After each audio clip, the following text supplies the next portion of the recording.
Hindi pa po sila umaani, lubog na sa utang.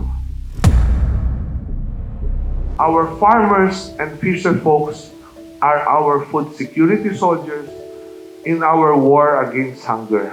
The workers in the agricultural sector, sila po yung pinakamahirap, sila yung pinaka-neglected.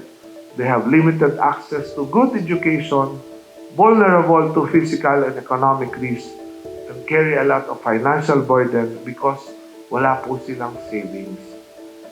Hindi pa po sila umaani, lubog na sa utang.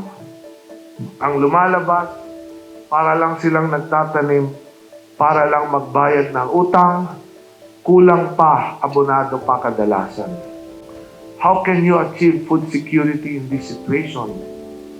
Kung sino pa ang mga food producers sa bansa, sila pa ang hindi makakain at pinakamahirap ang kalagayan. Lagi ko po itong sinasabi, this is very important. Food security is a national security issue. Dapat sa parte po ng ating gobyerno, ng ating pamahalaan, ito po ay pinaglalaanan ng budget taon-taon. Lalo pat usapin ito ng pagkalam ng sikmura ng ating mga kababayan. Kaya nga po nating maglaan ng bilyon o trilyon na pondo para sa kung ano-anong proyekto. Bakit po hindi natin paglaanan ng pondo ito pong ating food security?